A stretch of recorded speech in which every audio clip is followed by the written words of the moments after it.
Hi chickens, welcome to another Self-Love September video. I'm very excited to be talking to my first Self-Love September guest for the month, Marc Settembrino, who is a yoga instructor who I've spoken to, had the pleasure of speaking to before, not on the channel. But the reason why I invited Marc specifically is because I think that Marc has a very interesting take on the subject for today, which is body acceptance at every size and body inclusivity, a subject that I know I couldn't tackle on my own. So Marc, I'm going to leave it over to you to explain to people why I might have picked you for this task. Well, thank you. Before I go into talking about myself, thank you so much for inviting me to be part of Self-Love September. It's always one of my highlights of the calendar year. So it's exciting to get to share this space with you and chat with you about this really important topic. Yeah, my name is Marc. I'm a Fat Queer Yoga instructor. I'm based in Hammond, Louisiana, which is about an hour north of New Orleans. And my pronouns are he, him, or they, them.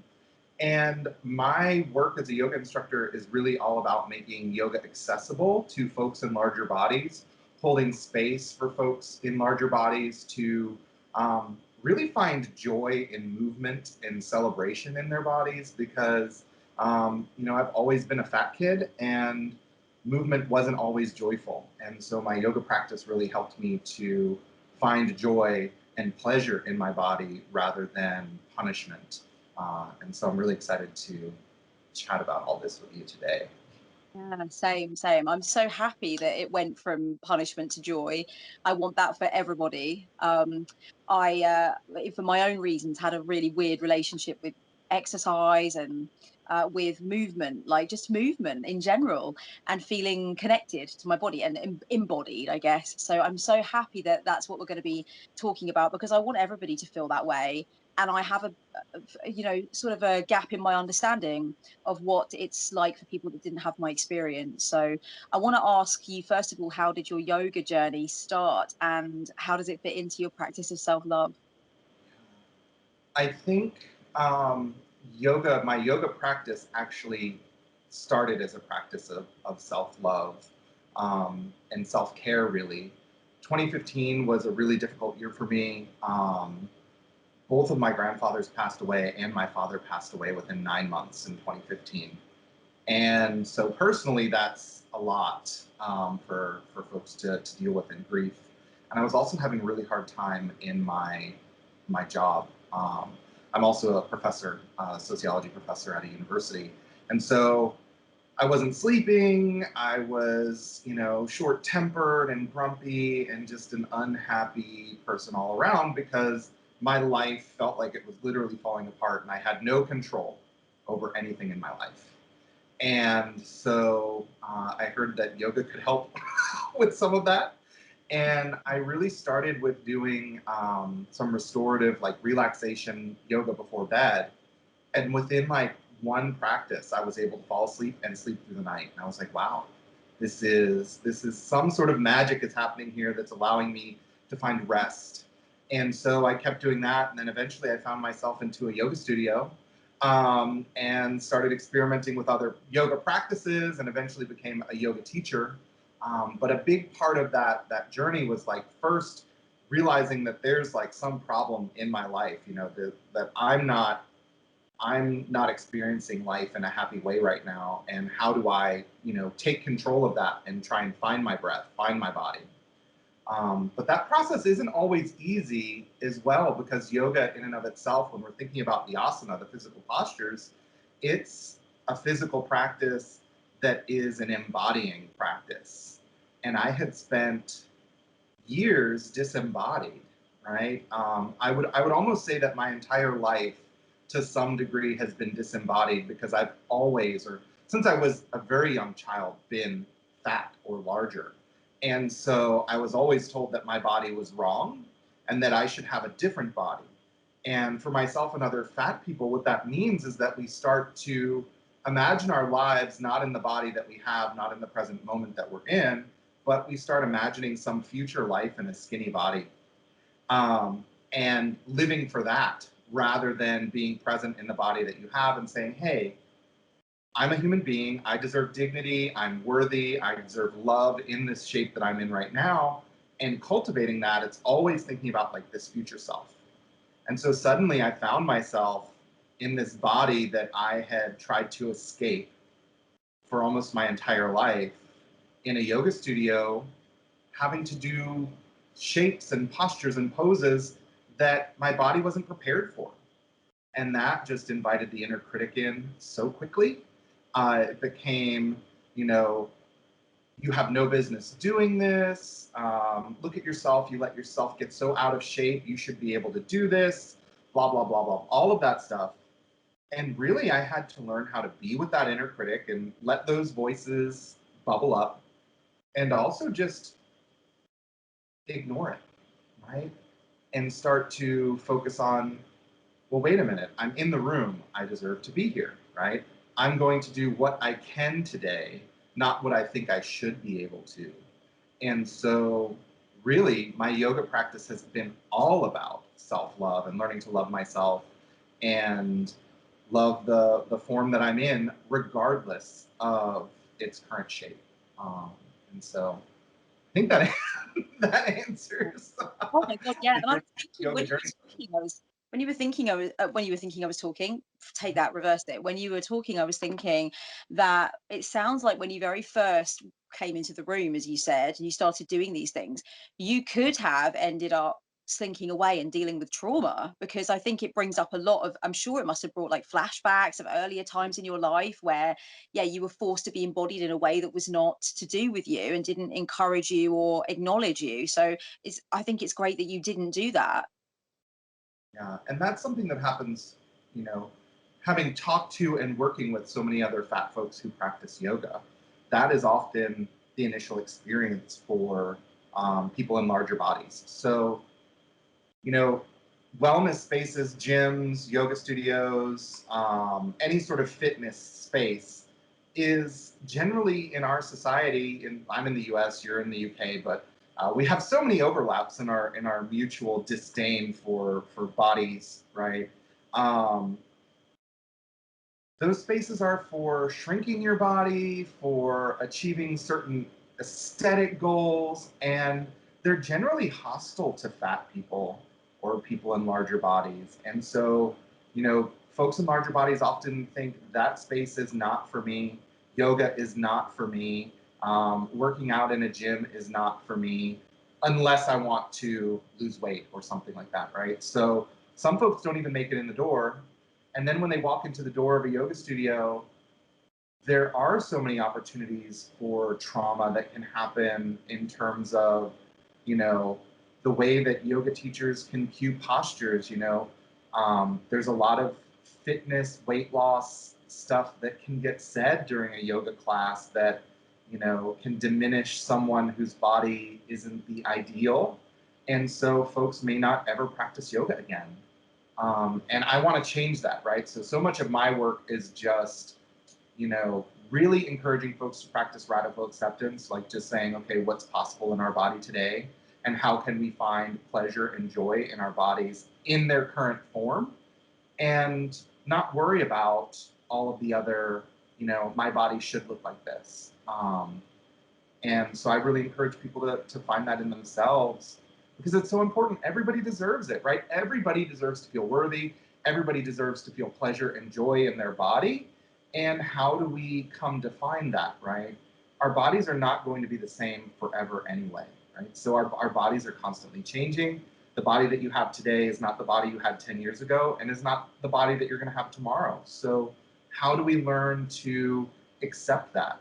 For all of us, at some point we're going to die. At some point our bodies are going to get to the place where they don't feel good or move in the same ways that they always used to. And so being attached to my body must be one thing is really setting ourselves up for some pretty big disappointment and suffering, if you will. Oh yeah, we're all setting ourselves up for suffering with that obsession with the future body, because even in my own journey with aging and stuff, I thought, well, I'm heading towards the an inevitable massive change in my body, and it's the way it holds weight, the way it feels. Yeah, I'm going to get rickety, you know, we all are. So yeah, I think that everybody could do with like just letting go of that, yeah, the future self obsession. And yeah, I think there's that many more obstacles to it for people in larger bodies, because they, like you said, there's this barrier that they constantly often feel of like, this isn't for me, and I need to be almost extra focused and obsessed with the future body, because it's almost like a shame thing. Like, if you're not focused on that, then yeah, what are you doing here, as you said? And that's just so unfair and so reductive. There is so much shame around fat, right? Particularly in the West, in the US, you know, we have such a puritanical ethos here that being fat is seen as a moral failing, that you're overindulgent, that you're lazy, you know, all of the stigma that gets attached to fat bodies.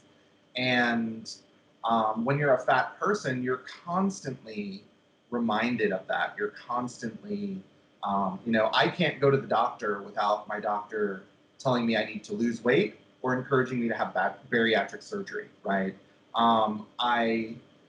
I have friends, this has never happened to me, and I don't know how I would respond, but I've had friends who are fat and they've been in the grocery store and people have taken food out of their cart and said, you don't need to eat that, right? And so life as a fat person is not easy, right? Like, there's all sorts of signs that you are wrong, your body's wrong, you don't deserve love, you don't deserve to be here in this physical space until you change. And so I completely understand why myself as a fat person, I have had the process of disembodying, disassociating, and just going to some future land where everything is happy. Because the world that we live in is sending you constant messages that your body is wrong. And it's not just a problem for fat people, right? So there are plenty of thin body people who have internalized a lot of our attitudes about body image and shape, that carry some of these traumas as well. Yeah, yeah. And I think it's interesting you said that, because for me, I'm starting to realize as we're talking that any issues I've had with my body, with weight, with change, with physical appearance, I think I should have been listening to people in larger bodies who are having these conversations all along. I feel like there's some way in which you have certainly got the edge. I'm feeling much better talking to you about it than I am reading a lot of the stuff that was supposed to be supportive. Does that make any sense? Yeah, it makes sense, but I don't want to come off as like this fat person who's completely fat liberated and has it all figured out, right? I spent my entire, really since probably late teens through my 20s, hating my body, feeling ashamed of my body, um, constantly trying to shrink my body. That looked like paying thousands of dollars to personal trainers to abuse me and humiliate me in public, paying thousands of dollars to doctors who were putting me on prescriptions that would, you know, make my body shrink. And so I spent a lot of time um, in a really dark place around my body. And I think that, you know, it really has only been since the last 5 years that I've started getting to this place where I'm happy with my body. But, you know, um, diet culture creeps in, and you know, some of my clothes are starting to fit a little bit tighter after, you know, 6 months now of being in a pandemic, and my mind goes to that place of, this is bad, right? I need to lose weight so I don't have to buy new clothes. And that's there. And when that comes up, I have to say, wait a minute, Mark. You know, like, what is this really about, right? What is going on? And so what if you have to buy a new shirt, right? Like, at the end of the day, why are you going to wage war against your body right now? Or are you going to practice some self-love and not make this all about, you know, trying to fit a standard that maybe isn't meant for you? I'm so glad that you mentioned that. I think it's really important that people understand if somebody is speaking publicly about body acceptance or body inclusivity, or feeling pleasure in your body at any size. It doesn't mean that they are not subject to these things that are, yeah, like threaded in this really ugly toxic tapestry in society. And I'm the same. I feel like I've done so much work to overcome things to do with my mentality around food and weight and stuff. But yeah, like when it creeps in, my job is not to deny it and be like, I'm totally over that. My job is to go, yeah, I understand why that's there. It's totally understandable that it's there. But what is the next action for me? It's not going to be to go down the road I went down before. So I really appreciate you saying that. And you said within the last 5 years you've gotten that confidence. I met you in the last 5 years, so I don't know anyone except the person that was the Fat Queer Yogi. And so Yes. that, and a lot of people would say it takes supreme confidence to be like, I'm the Fat Queer Yogi. So I mean, how do you feel being there now, coming from this place of, like you said, being, I'm so glad you brought up the personal trainer thing, by the way. I totally have thought about that before. That there's a lot of paying to be abused and tortured. And I'm glad you brought that up as part of your experience. I'm sad that was part of your experience, but I'm glad you mentioned it, because I think people really need to think about what they're paying for and who they're paying. But now being the Fat Queer Yogi, that's totally the opposite end of the spectrum. What is that like for you now? Yeah. So I think that's my Leo side coming out. I was born on the cusp, so I'm like Cancer. I'm on the Cancer Leo cusp, and so I think Marc, the Fat Queer Yoga instructor, is definitely my Leo side coming out and really sort of embracing my fullness and letting everybody else see it as well. But it makes me smile to say that, and usually other folks smile as well, right? And I feel like being my full self brings me joy and it brings other people joy as well. And I've spent like within the last few months, I've really been thinking about this a lot more about how much I've spent my life trying to like shrink and conform to other people's expectations of who I was going to be, and trying to find acceptance from other people, that I just wasn't living my full being. And my full being is that I'm fat and queer, and my queerness and my fatness really can't be separated from one another. And in some ways, being queer is like being fat because there's so much stigma around queerness. And I think like especially in the US with our, hyper, Christian evangelicalism, like the fear of queerness is that you have people that are willing to live on their own terms, right? They're not going to subscribe to some very rigid expectation of how someone should live. And that's the same thing that happens when you finally accept yourself as being like your body is fat and saying, you know what? I'm not going to wage war against my body. This is the body I have. My body's worthy. I love this body. Well, that challenges all of the notions that our society has about what types of bodies are worthy and how we should be spending our time and our money. And so, in a lot of ways, I'm starting to see this overlap between fatness and queerness as sort of being a blur, right? That they're certainly not the same, right? But the reactions to fatness and queerness are sometimes similar. Yeah, and I like that you can help people who, and sort of like give this message to people who are in a larger body and are working with that and working to like liberate themselves from poisonous mindsets. But then also, hey, if you're queer, added bonus, because it's like I literally can relate to the two things and see the overlap between the two things. So that's awesome. I wanted to talk a bit, and I know you know this because I said before we started recording that this is the thing that I really, really am thinking is so juicy. So basically, I was on this body acceptance page the other night that I follow, and I was just sort of scrolling along, minding my own business. And the owner of the page had said, was talking about basically the reclamation of the word fat. And she was saying, I am fat. That's, let's not be around it. Let's not pretend it's a bad thing. Let's stop it from being a bad thing. Let's talk about it as though it's just a reality, and own it. And I was really intrigued by this very passionate sort of testimony of using this word. But then underneath, there were other people saying, okay, well, I'm overweight and I do not like the word fat. I would not want somebody else to ascribe it to me. I don't like to use it. It's very triggering for me because it brings up a lot of trauma, and it's a slur essentially. And then she was coming back saying, no, no, no, it's not. We need to get out of this mindset. And I think she may even have said that obese is the slur, or overweight is the slur, because, yeah, it assumes that there is something wrong there, or that you are unacceptable until you get to the point where you're not that. As somebody who's not in a larger body myself, I really don't know how I feel about referring to somebody else as fat, only because I've known it as a slur, not a slur that I've used, but a slur that I certainly been aware of in society. So what is your view on this word, and when people who are not in larger bodies use it to describe people in larger bodies?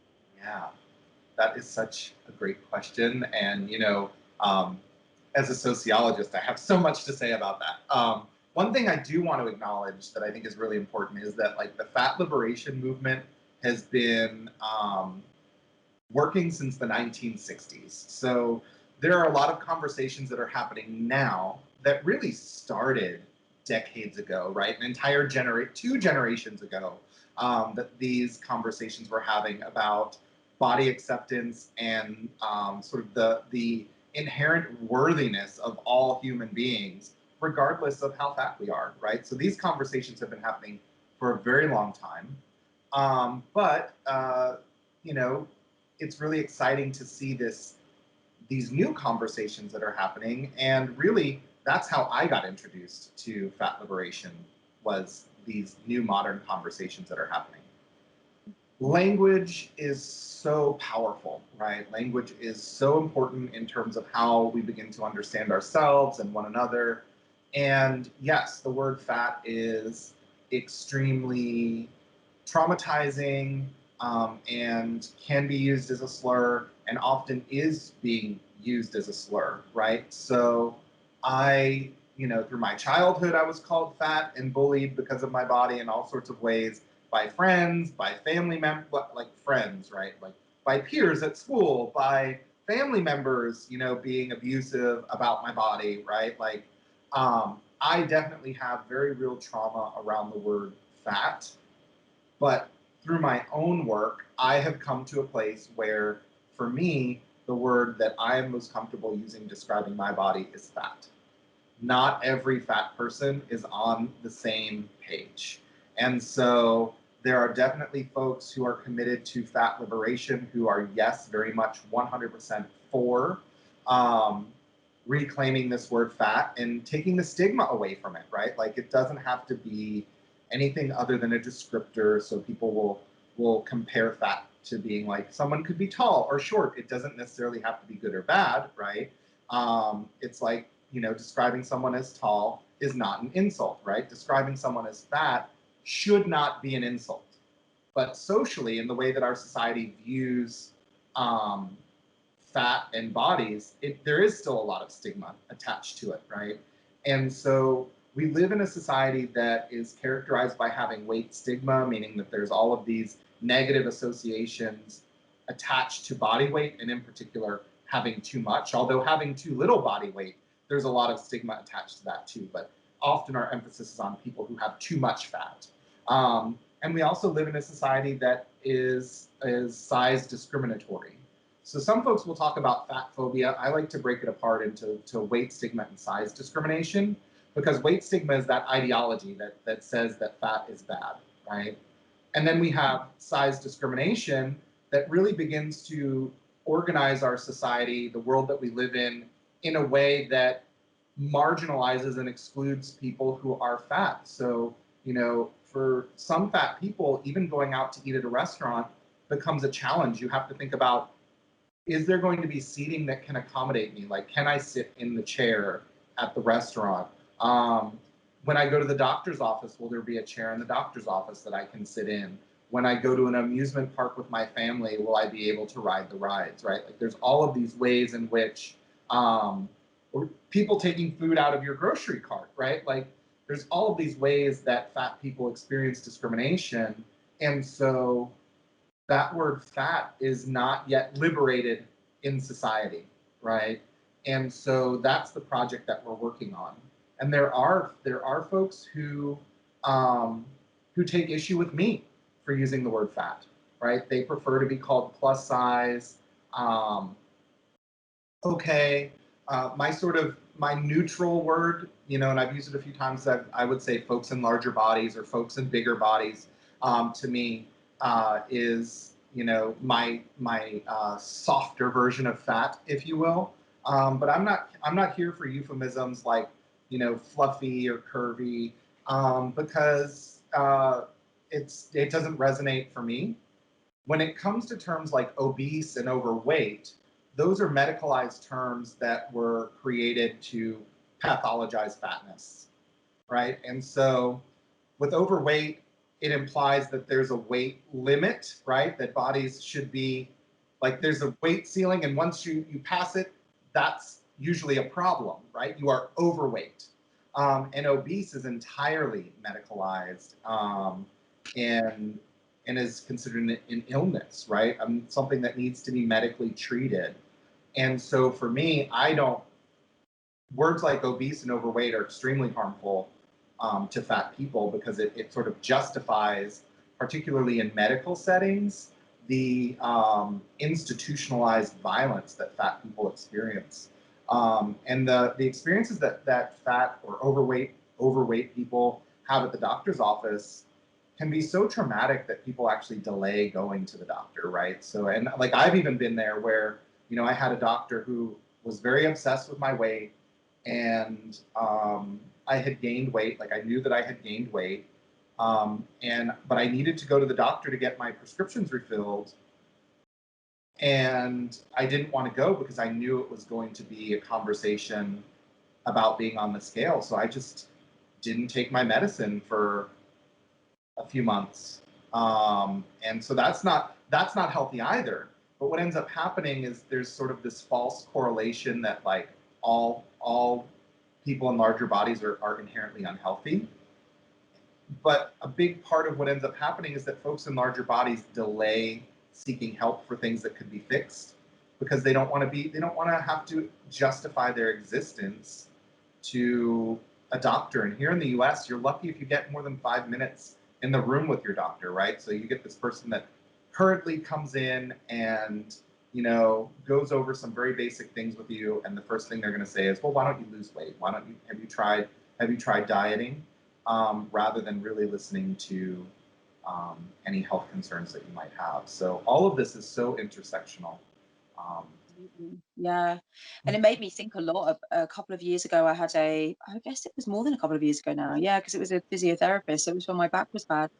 I took her to task for saying something fatphobic to me about another. I'm not sure it would fit into size discrimination, right? Opposed to weight stigma, because I feel like what you're saying is weight stigma is pervasive throughout society, but whether or not it becomes size discrimination is really down to the individual. You need to really think about that and dismantle it for yourself. And she had not done that. And I was like, first of all, I don't want to talk to you about your other clients. And second of all, this is completely inappropriate. It was, and I thought to myself then, you know what, if I needed any more convincing, and I'm fully prepared to hear out people in larger bodies about why they delay on going to the doctor. And I would as well, if that was the situation. And some, like, just the sheer reasons that size is even brought up are outrageous. And if I was paying for the doctor into the bargain, I mean, over here, it's part of our taxes, right? But my God, if I had to save up to go to the doctor knowing that this person is not going to take me seriously, they're going to go straight to this thing that's got nothing to do with it. Yeah, I would absolutely delay. And I thought, God, if I need any more proof, I've got a medical professional talking to me in a very derogatory manner about the previous patient that they'd had in. And I was like, this is outrageous.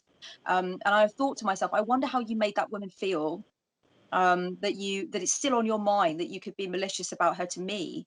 And I just thought that's like, I don't know, it's like it was a real world wake up call for me. I was like, you know what, there's so many ways in which you're obscenely privileged to be able to talk about self-love and your journey with self-love. That's something that you have never experienced, and that must be horrendous when you're supposed to be feeling cared for. Yeah, and so one of the things I want to highlight too is, you know, I'm non-binary. Most folks tend to read me as a man or male, and so that certainly shapes my experience in life as well as in the doctor's office. And so, like, for women who have historically, I almost said hysterically, which is you know, Freudian slip. Freudian there, right? but like who have hysterically been, again, I said it, right? Who've historically been sort of, you know, dismissed, objectified by the medical profession for people of color. Like if you think about all of the ways in which the medical field has engaged in violence against people for generations, it just gets worse, right? So if I was, imagine myself as a fat Black woman, maybe my first thing in life would not to be go to the doctor, right? Like that could be a place that I'm going to experience all sorts of issues. And so knowing that it is intersectional, and you know, sitting here as someone who is speaking about my experience as someone who's masculine of center, who carries white privilege, carries class privilege, who has, you know, I have a PhD, so when it comes to being able to push back against a doctor, I have the language and the skills and ability to do it. But I've also been completely reduced, almost to the point where when I got to my car, I cried by a doctor, and that's not healthcare, right? That's not. Yeah. Mm-mm. Yeah, I'm so glad you mentioned that. I mean, I've come to this point in my life now. I'm old in the tooth now. If it's not intersectional, it ain't shit. That's basically it. That's just a solid gold fact. And I'm glad that you brought that up. And yeah, totally. I think that it's so there's so many conversations recently that I'm so glad we're having about how, yeah, I can totally acknowledge my privilege and I can totally acknowledge the ways in which things are better for me, but I can also acknowledge that I have been cut to the core by somebody's behavior, and it really ruined my day, my week, my month, my sense of self. You know, and I think it's important to acknowledge both of those things for sure. I want to talk a bit more about the yoga world specifically. I'm not involved in it actually. I don't have much proximity to it, but I do know that I know enough to know there are major issues with yoga specifically, with lack of inclusivity, of body type, of race too. Since you mentioned that the intersections, people don't see themselves represented, and I'm wondering what you feel that yoga content and yoga culture needs to be doing. And I'm wondering as well if you feel like, can people in larger bodies get the joy that you describe and the fulfillment that you describe from being in mixed classes or classes that are taught by people in smaller bodies that don't get it? Yeah, that's a really great question. And so it's important, I think, to first acknowledge that, you know, yoga, as we know it in the West, is very much the product of colonization, the product of white supremacy, the product of capitalism, and to a lot of degrees, like the product of heteropatriarchy as well. And so all of these systems of oppression that we sort of continually exist in have shaped the larger yoga industry, which yoga is like a $3 billion a year industry. And that's not just like selling yoga classes. That's all of the shit, all of the Lululemon, all of the blocks, all of the stuff that gets sold, right? And in probably, I think, historically here in the 1980s, particularly in the United States, yoga became attached to gym culture and fitness culture. And so in and of itself, yoga, I mean, yoga in the US always had an element of fitnessy-ness to it, but the first time it came to the US was very much in more of a spiritual context and had a little bit more woo attached to it than like, I'm going to get ripped, right? And so it's important to acknowledge the ways in which capitalism really latched on to the yoga industry. And in order to make money, capitalism has presented a very narrow definition of who should or is a yoga person, right? And so traditionally, we're seeing thin or muscular, white, primarily women, young women, who are sort of the ideal of the yoga world. And it's sort of sold to you as, if you do yoga, right, you get to look like this person, right? Or you can have the life of this person.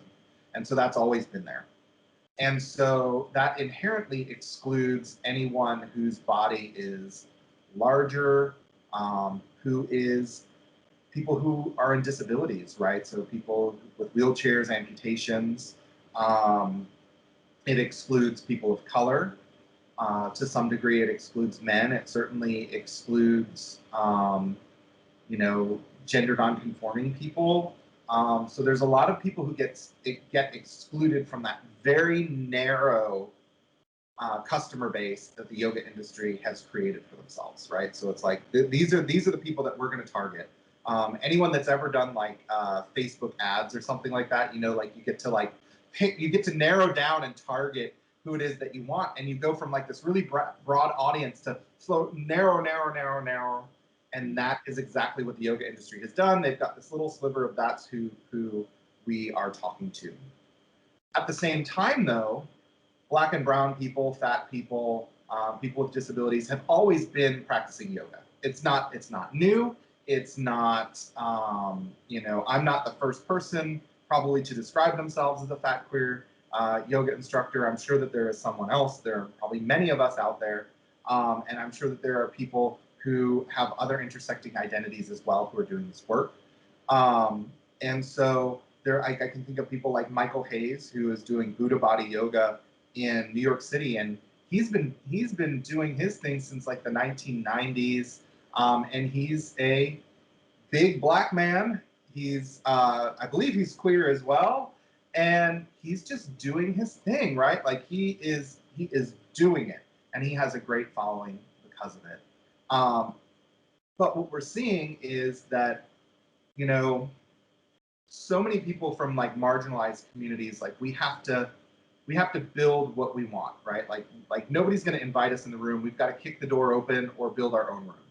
And so many fat folks have done that, right? So there are folks like Diane Bondi, Amber Carnes, my friend Laura Burns. Like I can name all of these people who really come before me in sort of the lineage of fat people leading yoga. Jessamine Stanley. So many people have seen Jessamine Stanley's images. She is a beautiful, fat Black woman who just you're right. Everyone knows Jessamine Stanley, yeah. right?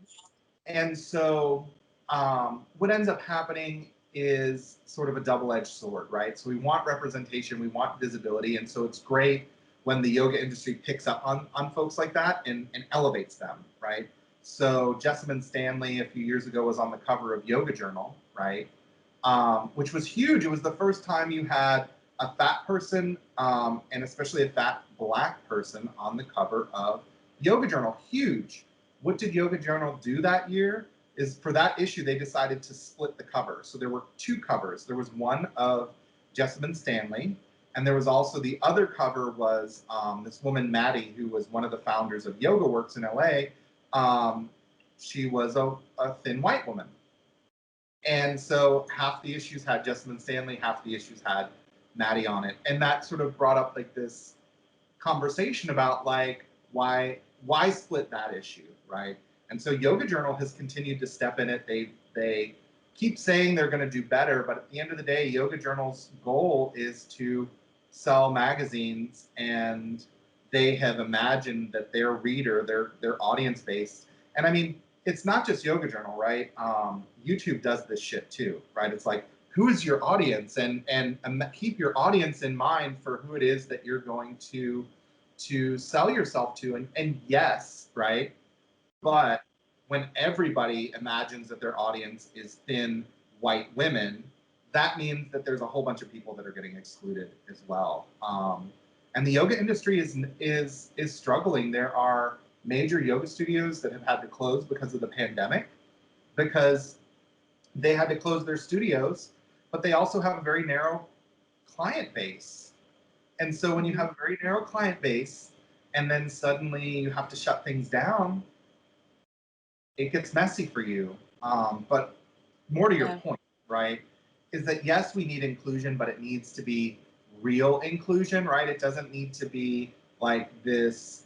It needs to be reimagining entirely who the audience of yoga is, not simply featuring a Black person or a fat person every once in a while, but really starting to acknowledge that there are many people doing this work. And so there's organizations like Accessible Yoga, that they offer yoga training and advocacy that is really about diversifying and having it not just be this hegemonic white industry.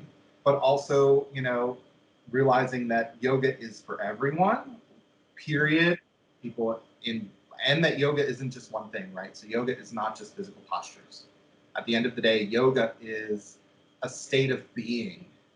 Yeah. It's a state of awareness. It's seeing yourself as you truly are, and there are different tools and practices for doing that.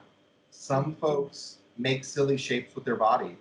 Other folks sit in meditation. Other folks do breath work. Other folks read philosophical texts, spiritual texts, and that's their practice. But we need more of that. And social media has been good for uplifting people. I've been able to almost entirely, well, actually entirely curate my Instagram feed so that I'm only seeing people who are fat, who are queer, who are POC, right? Like I have chosen who's going to be on my feed, and it's not the mainstream yoga definition. So I get so much more possibility in my life, and so that's really the work that needs to be done.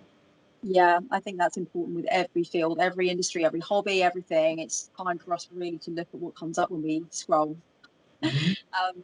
That is like that's a responsibility to self, but it's also like it's a self-loving thing. I don't want my feed to just be people that look like me, or just be people that have the same opinion, or just I don't want that little world. And I think it's funny because like capitalism itself is so scared to take risks. It assumes thin white women only would have to have that cover split. Mhm.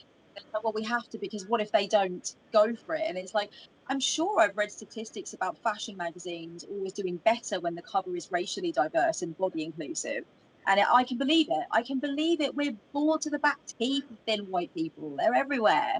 It's such a gutless thing to do to split that issue. And what just don't do it at all if you're not going to make it a break for change. What's the point if you're just going to play it safe? It totally contradicts everything you've just done by doing something that radical.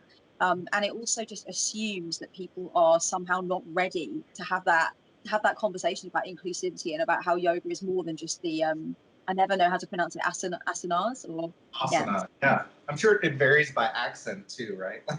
Right, yeah. That's the excuse I'm going to go with. Yeah, so I think there's all just there's so much lack of bravery there, and I think yeah, it starts with diversifying our own feed and name dropping people who are diverse. And if you've got any kind of platform mentioning people who are diverse, and I like what you said about we have to decide, are we going to break into this room or make our own room? And what I probably like to see most of all, and I don't know if you feel the same, is when people are constructing their own room, but the people in the main room are opening the door and saying, you know what, I have this massive platform in the main room, come in as well. I respect what you're doing here and I love it, but come in here too. I think that's the work as well that I would like to see done more in areas of the hobbies that I have and fields I'm in. I don't know if you want to see that in the yoga world or not. Absolutely. I think that, I mean, like, ultimately, it's not that we need to just segregate ourselves off, all the fat yoga people over here, all the black yoga people over here. Like, Yeah. no, that's not yoga in and of itself, right? Like, if we want to go to the definition of yoga being union, whenever there's separation, whenever we're separating ourselves, then obviously that's problematic. But also knowing that, um, unless a mainstream space is really ready and willing to do the work, then I don't necessarily want to be in their space. But yeah, certainly invite me in. Invite me. I'll come teach workshops. I actually hear from a lot of folks in the UK who find me on Instagram and are like, no one is doing what you're doing in the UK. I'm like, well, first of all, yes, they are. And so here's a few people you might want to go find, right? But like, so much of what I'm doing now, when I started, we were going to talk about my brand, Fat Kid Yoga Club. And so this might even is like a good transition to it. When I started teaching yoga, it really was like it was like, okay, this is the yoga studio that I practice at here in Hammond. I'm becoming a teacher here. I'm teaching the folks here in my local community. And I also was sort of doing my thing on Instagram where it was like me sharing pictures of myself as a fat person living my best life. Like that's what I was doing. And then I started offering classes in New Orleans for people in larger bodies. We were calling it radical acceptance yoga, but that didn't entirely vibe with me. And I really wanted to call it Fat Kid Yoga Club. So eventually I said, I'm going to call it Fat Kid Yoga Club because I've always been a fat kid. And just saying Fat Kid Yoga Club makes me smile and makes me happy. And Yeah. so that's what I'm going to do. And it also sends a message to people: if you're not comfortable with that name, this is not the class for you, right? So it lets people know who my audience is. Since the Yeah. pandemic, everything has changed, right? And so now it's like I've got a Patreon where I'm offering pre-recorded yoga practices for people in larger bodies, where I break down like, hey, is downward facing dog hard for you? Guess what? It's hard for everyone when they first begin their practice. Number one, so you're not weird. You're actually very normal if this is hard for you. And number two, if you're in a larger body, here are things that you can do to make this posture accessible for you, so that when you go and practice in your local studio or whoever your other teacher is, that you know how to adapt the practice for yourself, and so that you're not having all the inner critic voices. You can just empower yourself and say, this is how I do downward dog. I don't have to look like the person next to me. And that's one of the things I'm offering. And then I also have classes that I'm offering on Zoom. And my Zoom yoga classes, literally getting folks from around the world. I have folks who practice with me from Australia, from the UK, Canada, all throughout the United States, right? Like I have this audience that is so much bigger than I even imagined that I would even have, right? And it's not even something I went into intentionally. It was just like, folks were like, hey, are you going to teach yoga on Zoom now that there's a pandemic? And I'm like, I guess, yeah, I can do that. You want to practice with me? Come and take a class. And I so love it. that's what I've been doing. And um, I want folks just to be happy in their bodies and to feel joy. And there's a lot of laughter in my classes, and that's what it's about, right? One of the things that the world that we live in does. So capitalism, white supremacy, fat phobia, patriarchy, all of those things, they convince us, like they steal our humanity. They separate us into these different categories, and we no longer recognize ourselves or the people around us as human beings. Mm. And a big part of the yoga practice is getting back to yourself, seeing yourself as you really are, and finding that humanity, right? Finding that inner humanity that you have, that we all have, that we share, and saying, I deserve dignity and love in this form that I have right now, and so does everyone else around me. And so that's what I'm trying to cultivate in my classes. That's what I want for folks. We're not necessarily going to be doing handstands, right? Because that's not what it's about. It's really about just getting in touch with our bodies. It's so amazing when you think about, like, we get to live in this electrified meat suit, right? Yeah. And all of the things that are possible in it. And Yeah. we have such a small amount of time to be in this form.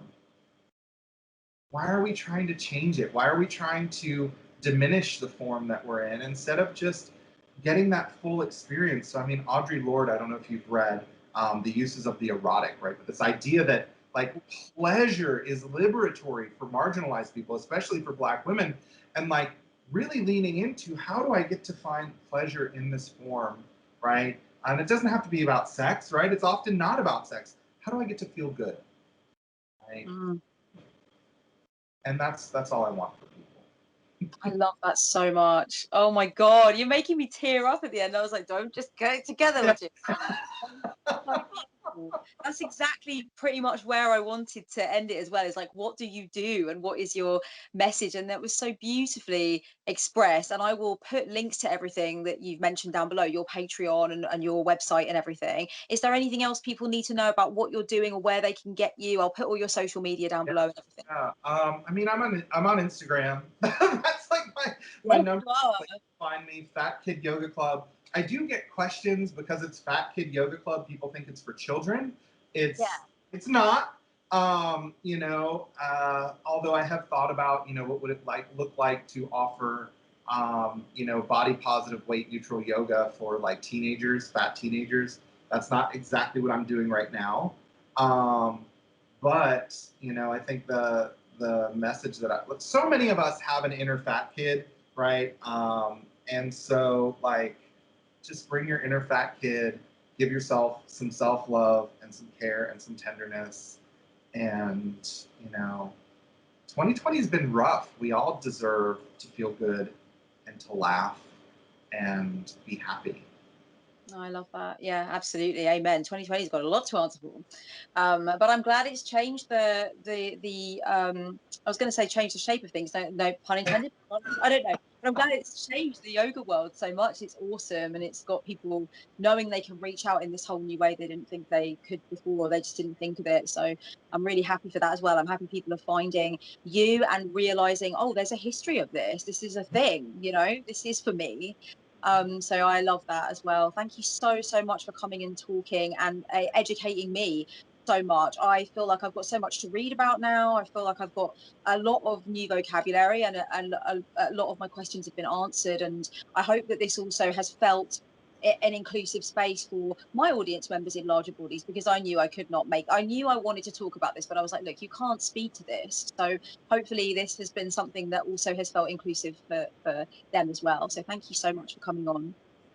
Thank you so much for having me. I mean, I've been a big fan of yours for probably about like the last 5 years as well. And so it was really great to get to come and chat with you and share my knowledge, because I've learned so much from you. So, Thank um, you so much, Mark. That's so sweet of you. Oh, thank you.